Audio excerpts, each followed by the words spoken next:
C'est l'heure d'interview de la semaine. Ce soir, Romain, nous recevons David Pilar et Benjamin Brossier. On va commencer par la perf du week-end. C'est cette qualification pour la demi-finale de l'UTT Cup malgré une défaite 3-2 à Oceanozone. Oui, un bel exploit réalisé par les Vaillantais. Ils étaient quand même en ballottage favorable avant de disputer ce match retour à Oceanozone. Et bien finalement, ça a été un match relativement simple finalement, David, puisqu'au bout dès le premier match, Michel Martinez s'est imposé contre Skachkov 3-7-2. Après, Gassina égalise contre Dionis 3-7-1. Mais Simonsic, et ça doit faire plaisir je pense à David Pilar, offre la qualification des Vaillantais en s'imposant 3-7-1 contre Pitchford. Ça vous fait plaisir ça, David? Oui, c'est vrai qu'on a été en ballottage favorable après la victoire 3-1, mais ça n'a pas été simple là-bas, puisque Skachkov est 30e mondial à peu près, et contre Michel Martinez, c'était vraiment un match très intense, et Michel est mené 5-1 à la belle, 7-4, et il l'emporte, donc ça nous met vraiment sous le bon rail. Après, c'est vrai que Panos a l'occasion de mener, mais Gassina a fait une belle partie. Et à 2-1, après le 2 partout, c'est vrai que Pitchford a mené, un partout, 6-0, et là, Joseph a montré toute son expérience par rapport à un jeune joueur, et il l'emporte 3-1. Donc là, on est qualifié, c'était un peu l'explosion de joie, mais on a un peu lâché derrière.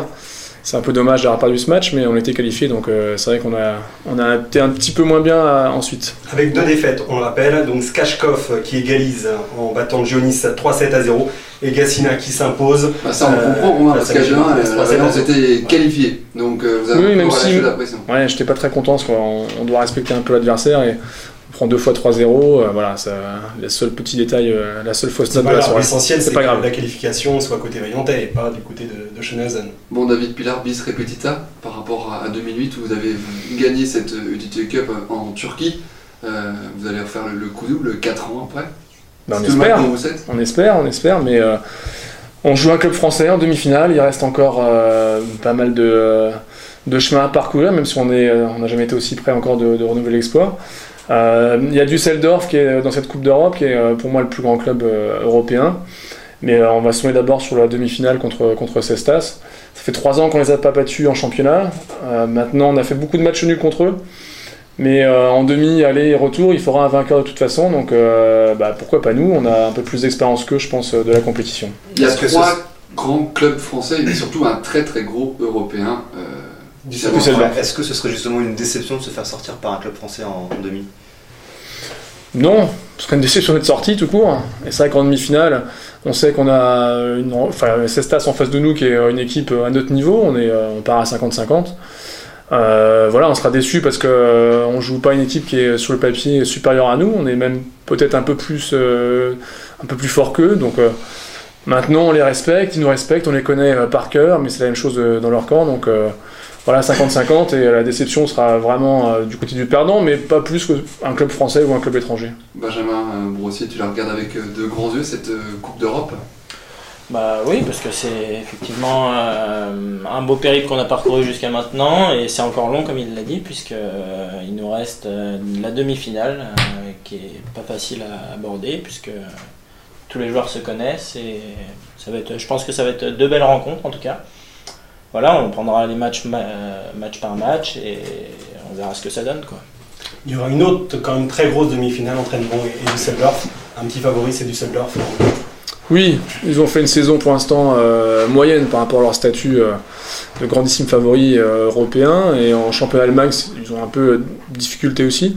Donc le TTU Cup pour eux, arriver en demi-finale, va être un objectif important pour eux, et c'est vrai que je pense qu'ils vont mettre Timo Boll, Baum et Sousse, les meilleurs joueurs contre Hennebont, mais Hennebont a aussi des arguments. C'est vrai que ça va être une demi-finale aussi extrêmement serrée et palpitante. Bon, David Pilar, c'est une bouffée d'oxygène cette Coupe d'Europe, contrairement à la Pro A qui est un peu compliquée, pour pas dire d'autres mots, parce que c'est vrai qu'aujourd'hui vous vous battez pour ne pas descendre. Là, ce qui est contradictoire, c'est qu'il y a un club qui va déposer le bilan, c'est Cestas, et qui est en demi-finale de l'UTT Cup.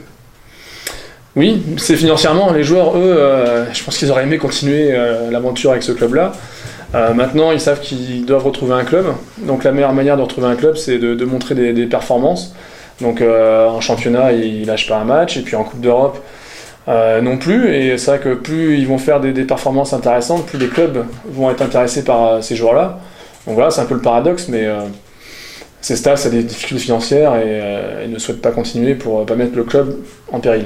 Pour rester sur cette UTT Cup, quel est le discours du coach? Faut pas s'éparpiller là parce qu'il y a un objectif principal. Et l'objectif principal, sauf erreur de ma part, c'est le maintien en pro.